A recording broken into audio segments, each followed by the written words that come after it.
(16살) 과부 이야기. 옛날 평양에 16살의 과부가 된 여인이 살고 있었다. 이 여인은 1848년 평양에 이름 없는 촌부 백지용이라는 사람의 맏딸로 태어났다. 백지용은 아들을 기대했는데 딸을 낳자 실망하여 이름조차 지어주지 않았다.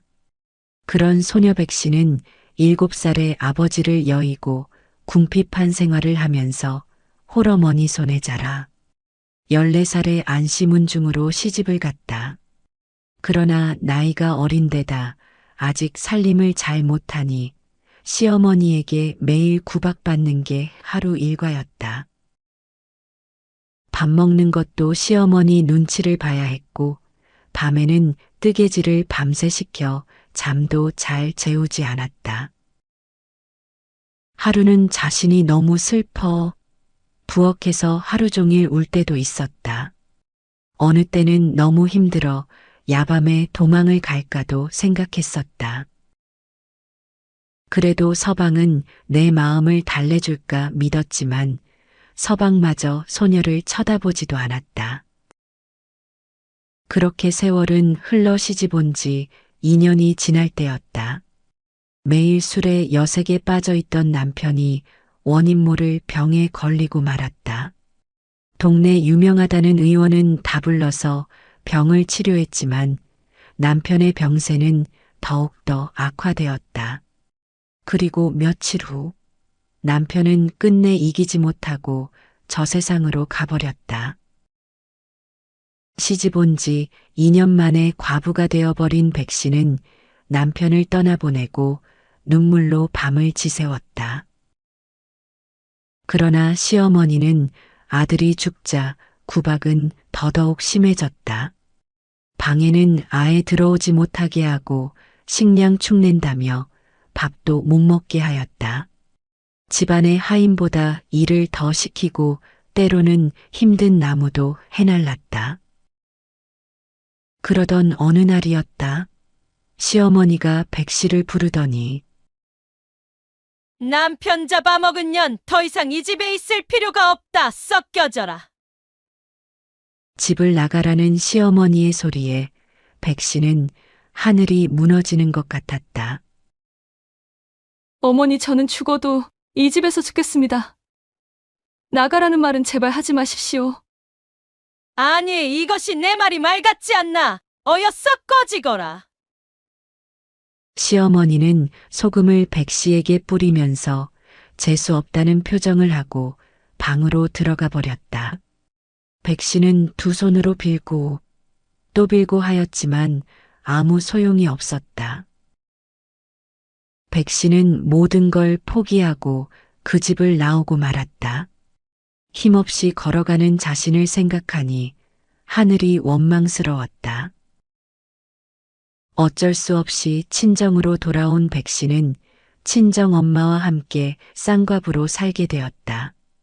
그로부터 먹을 것 안 먹고 입을 것 안 입고 열심히 돈을 모았는데 그가 26살 되던 해 친정 엄마마저 세상을 떠나버렸다.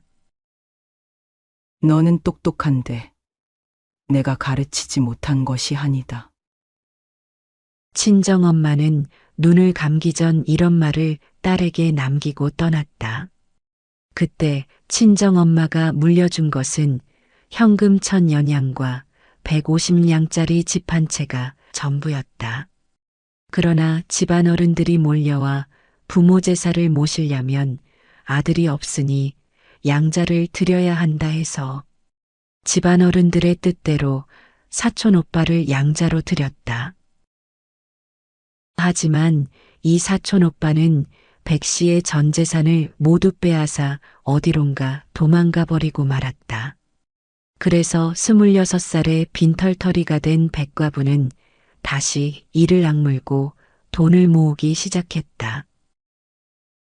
삭바느질에 길쌈은 물론이고 20리나 떨어진 시장에 가서 음식 찌꺼기를 모아와 돼지를 길렀으며 남들이 먹다 버린 복숭아 씨를 모아 시장에 내다 팔고 콩나물 장사도 했으며 돈벌이가 되는 것이라면 닥치는 대로 했다. 이런 백과부를 두고 사람들은 악바리 백과부, 지독한 백과부라 불렀다. 때로는 호라비들이 찾아와 같이 살자고 우격다짐으로 데려가려고도 했고 또 아직 나이 젊은데 첩실자리가 있으니 팔자고치라는 회유도 많이 받았다. 그리고 시장 잡배들에게 끌려가 몽둥이질도 많이 당했다. 그러나 백과부는 꿋꿋하게 열심히 일하고 언제나 바르게 살았으며 남의 굳은 일에는 제일 먼저 달려가 일손을 거들었다. 그러다 보니 모든 사람들이 백과부를 좋아했고 백과부가 하는 일은 모두 도와주었다. 그러던 어느 날 백과부가 꽤나 재산을 모았다는 소문을 듣고 탐관오리가 그를 불러 재산을 바칠 것을 강요했다. 그러나 백과부는 죽으면 죽었지 이유 없는 재산은 못 내놓는다고 버티자 그를 감옥에 가두고 말았다. 그러자 사람들이 몰려와 생사람 잡지 말라고 상소를 하며 동원마당을 떠나지 않았다. 탐관오리는 마을 사람들의 상소에 더 이상 버티지 못하자 어쩔 수 없이 그를 풀어주었다. 다시 풀려난 백과부는 그날부터 다시 악착같이 돈 벌기에 힘을 썼다. 그렇게 악착같이 번 돈으로 백과부는 땅을 사기로 결심했다. 그리고 그 땅을 소장농에게 싼값으로 대여해주고 소장료를 받아 다시 다른 땅을 사들이는 것을 반복하면서 재산을 크게 늘리게 되었다. 당시 돈 있는 사람들은 고리대를 이용해서 쉽게 재산을 늘렸지만 백과부는 그렇지 않았다. 옛말에 덕을 베풀면 복이 온다 했던가. 그동안 많은 덕을 베푼 백과부에게도 복이 찾아왔다. 지금까지 악착같이 벌어온 돈을 10배로 늘릴 기회가 찾아온 것이다.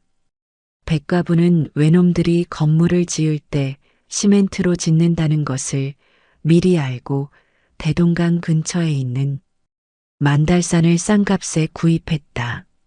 만달산은 아무짝에도 쓸모없는 돌산이지만 몽땅 석회석으로 이루어져 있었다. 이 일이 그녀에게 큰 행운이 되었다. 얼마 후 시멘트가 대대적으로 필요하게 되면서 시멘트의 원료인 석회석이 가득한 만달산을 일본인 시멘트 업자에게 10배가 넘는 가격으로 되팔았다. 그렇게 부자가 된 백과부는 1908년 환갑을 맞아 대동군 고평면 고향에 커다란 다리 하나를 놓았다.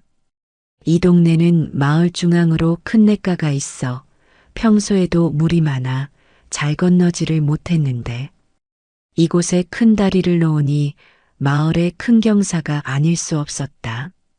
마을 사람들이 백과부를 크게 칭송하자 돈이란 아무리 아까워도 써야 할 곳엔 꼭 써야 하지요. 라는 말만 했다고 한다. 사람들은 이때부터 백과부를 백선행이라 불렀다. 그리고 그 선행은 이름도 없던 백과부의 이름이 되었다. 그 뒤에도 백선행은 그 이름이 부끄럽지 않게 많은 사제를 털어 교회를 짓고 또 배우지 못한 어머니의 한이면서 자신의 한이었던 학교를 세우고 또 장학재단을 설립했다. 당시 평양에 있는 거의 모든 학교가 백선행의 기부금으로 운영될 정도였다고 하였다. 또 독립운동가 고당 조만식 선생이 평양에 조선인을 위한 공회당과 도서관을 건축하자고 하자 현재 가치로 150억 원 상당의 공사비와 운영자금을 제공했다. 1933년 5월 86을 일기로 세상을 떠날 때 35만 원에 재산은 한 푼도 남아있지 않았다. 한국 여성으로서 최초로 사회장으로 치러진 백선행의 장례식에는 1만여 명의 인파가 온집했으며 수백 수천 명이 상복을 입고 그녀의 죽음을 애도했다. 300개가 넘는 화환과 만장 등이 늘어선 장례 행렬은 2km나 이어졌다고 한다. 당시 평양 시민의 3분의 2인 10만 명의 시민들이 거리로 나와 평양 백과부의 마지막 길을 배웅했다고 하였다.